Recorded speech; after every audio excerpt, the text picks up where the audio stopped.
Are you feeling stuck with your story? I think that's something I really struggle with is I get to one scene specifically that I just like hold a linchpin in and I can't push past that one scene. Something about trying to hold all of the story theory at the forefront of my mind, trying to make it feel natural, making sure that the overall plot and character arcs and themes are being pushed forward. Sometimes I'll get myself thinking about the blocking of a scene, which is like, okay, if I'm writing it in this way, how is it going to be blocked when I actually get to filming this scene, right? The dialogue, the pacing, the feel, the setups and the payoffs, characterization and exposition, making sure that the beats are in the right place in my structure, trying to imbue all of the subtext into your scene, and, making sure I'm not following too many tropes to keep it interesting, etc., etc. I think that at the end of the day, it can be very unhelpful to watch all of these videos about story theory and how to structure your screenplay and how to write well and things like that, because it just stresses you out at the end of the day, and it really doesn't help you get past just writing a scene. Someday I'm probably going to make a video on kind of making a tier list or a ranking list of like what advice I actually think is the best advice for you, kind of pulling from all of the different books that have been written about story structure and just writing story in general, right? But in this video, I really want to start before all of that and say, if you're spending too much time in one scene, what do you actually do? What is actually going to be helpful to you in writing to actually be able to push past that? And the place I want to start is talking about if you're valuable or not as a writer. So the question is, do you believe that you are valuable? Being stuck in one scene specifically, spending way too much time in one scene that is really frustrating you, can just drive you up a wall. I think it will lead you to a point where you're going to question what the point of it all is. It's like, you want writing to be something that you enjoy. So what is the point of this? What is the point of trying to get your point across in the story if you can't express it in the way that you want to? What is the point of writing this story if you don't even have contacts and agents and things like that anyways to sell the script or get it produced or have the finances to shoot it yourself, right? You start questioning your credentials as a writer and as a person. You say, am I valuable enough? Am I good enough for this? Do I belong in this space to be writing? But there is a reason that you are always coming back to this story, that you get frustrated writing the scene and then you take a break from it, but eventually something starts nagging at you in the back of your mind. It's like, oh man, I really want to go back and give this another shot. We need to focus on that reason, on why are you being called back to this story, even if the process of writing is frustrating you right now, even if you feel like you aren't talented enough to get through it.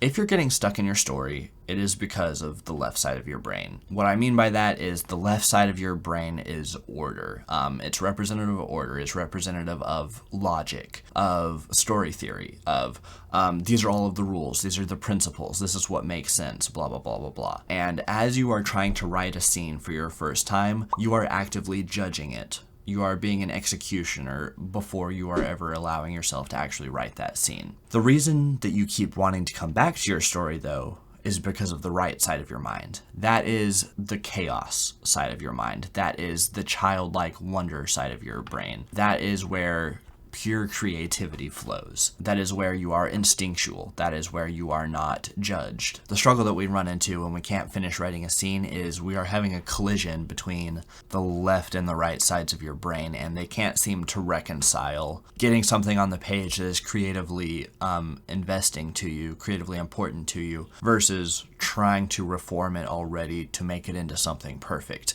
Those are two very difficult things to reconcile. What I would say, though, is that when you start writing, you must be willing to put away the left side of your mind. You must not try to be conscious about the story theory and everything while you are putting clay on the table. You have to let that criticizer side of your mind be let go and not care how the story is in the moment. You must simply let your creativity flow. Good stories, as written, are ones that were first allowed to be creative, were first allowed to take the shape of meaning that was imbued from the artist. They were not ones that were judged first. They were ones that were allowed to be creative first, and then, after the fact, the left side of the brain was brought in to kind of reform that creativity a little bit. One podcast I listened to called The Screenwriter's Life describes it as kind of stepping into the lava, stepping into that scary, emotional, creative part of your brain that allows yourself to just go crazy on the page and express all of the feelings you have about the subject of your story. And then after that, it's time to mold the journey that you went on, right? So let's talk a little bit about the role of story theory. The role of those who teach story theory, which I myself does to an extent, or let's talk about like Tyler Mowry or Brandon McNulty if we're talking about like the YouTube space. Otherwise, we can talk about Robert McKee, The Book of Story, or anything like that. The Hero with a Thousand Faces, Dan Harmon with the Story Circle, Save the Cat. Any of these books that talk about story circle, they are people who present to you and teach you story theory, which is very important, but I want to make the case that their role as the teachers of story theory is not to be a judge that you must answer to. They are not a wrecking ball that should come through and try to knock down what you have created. What their role is really to be a fan that stokes the flames that are already underneath you. They should help you build up that creative structure that you have inside your mind and then learn how to put the supports in there, learn how to refine it and shape it into something even more beautiful. Because at the end of the day, something creative can be beautiful in its untamed space, but there is something more vivid about something where the certain creases and the indentions and the features are refined and made more specific. And that is the role of story theory, is to kind of wrangle and condense what you have on the page to make it something more digestible and beautiful than it already was. But it is not to destroy what you are trying to put on the page or hold you back from putting something on the page because you feel like it's not going to be good enough. I think of Peter Weir as a director, and I just think about the fact that his films are also dreamlike. They capture something vivid that feels like you would see it in a dream. They feel very childlike in their presentation. They have an innocence and a wonder to them, but also they're very matured in how they're structured and things like that. But that imagination, that inner childlike wonder is not something that can be captured from story theory. That was something that had to come from the right side of his brain first to be able to bring that up into the story and then refine it into something beautiful. The crushing loneliness, the aching reverence for life, and the attention to peculiar human details is something that Adam Elliott brings into his animated features, and that's not something that story theory can bring to the table. You know, Memoir of a Snail and Mary and Max are not special because they're well structured. They're special because of all of that vision and all of that perspective on life that was brought to the table by the creative side of Adam Elliott's mind. Similarly, the agonizing nihilism, isolation, understanding of psyche and desires and pain that Kaufman brings to the table isn't something that can be, brought to life by story theory or the left side of your mind. I think that his screenplay for adaptation is one that actively shows the process of being frustrated by trying to be creative and find a vision for something, but then how do you also refine that into a story that makes sense for the page or for the screen or whatever it is? I think he makes incredible conversations on that. And on that note, I think that Kaufman gives us a great example of how honest to be in our works, in our writings. I love how Kaufman portrays himself in Adaptation, who Nicolas Cage plays in the film. He is just incredibly self-deprecating and vile towards himself in his works, but I think that that shows a place of honesty about how he was in his process, about how he struggled through it, about how he doesn't have something more special, or it's not just a greater sense of knowledge that he has, or a greater understanding of story theory that he has that made his work special. It was about diving into that dark side of himself and being honest about shining a light on that kind of made that process in Adaptation come to life. If you feel that emotions are coming up when trying to write your story, my encouragement would be to not control them. Instead, try to sink into them and find the lesson that is waiting for you inside those emotions. If a story is coming back to you over and over and over, that means that the conflict inherently found within that story is probably a conflict representative in your own life in some way that has not been resolved yet. in your own life.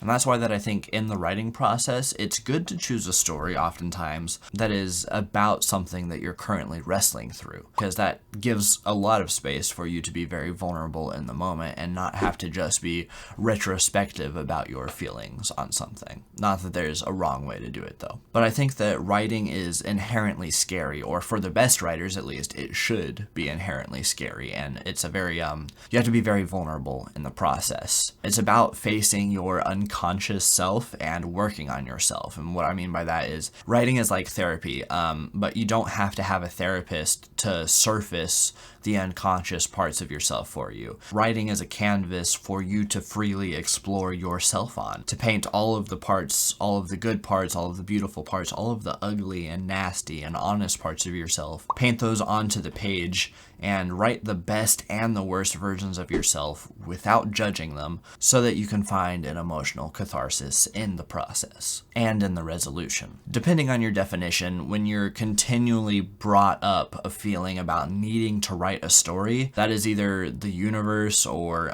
your spirit or God bringing that thing back to you and saying that, hey, this is something that you need to work on. This is a conviction that is brought to you because this is something that's important to you as a person to mull through and to find resolution in. So this has been a lot of emotional talk about not being too overbearing with the story theory side of things, but let's now kind of end the video. And how do you bring this advice to a practical level on how to not spend too much time in one scene? These are my kind of concise points. Learn to first write without judging what you write. Whatever you're holding against your scene with the left side of your mind, just release it. Let it go. Before story theory can ever have agency to shape your story into something great, you must first be honest and let your childlike creativity flow and put something ugly down on the page. I would emphasize the word ugly. So start digging into yourself and just, write whatever you find in yourself that pertains to the subject of the story. I think that at the end of the day, films with unchecked creativity are more important to me than films that are like incredibly tightly structured but creatively bankrupt. I would rather have a film like Beau is Afraid that is seemingly all right brain honesty, whose greatest fault is that it needed more editing. It really needed an editor to come in and shape some of those ideas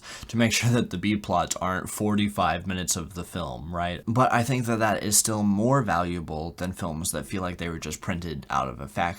So at the end of the day, it is your voice, it is your ideas, it is your emotions that are important for the story. I'm going to continue making videos on story theory because that's a very important part of the process of being a writer, and it's a good thing to sharpen your skills and sharpen your knowledge in those areas. But I think that for me, I found there to be a big gap in training the emotional side of writing, because I think that channeling writing as something that is an inward journey for yourself, for self-improvement, for self-revelation and things like that is really a lot of what the writing process is. That's where a lot of the joy and the catharsis of writing can come from, but also the value of writing, because it is those things that you can present to other people to learn from and to be impacted by. So getting unstuck is simply facing your story, to be honest, to be ugly, and to shape something. To kind of end the video, I want to think about that quote from Oppenheimer where he was talking about hearing the music, because I think that's exactly what we're talking about here. If you want a little bit of a deeper dive into the order and the chaos of the story circle and understanding how to apply that to our own lives and not only the story, and learning how to actually dive into ourselves and bring those things up to the surface, check out this video I have on understanding the conscious and unconscious mind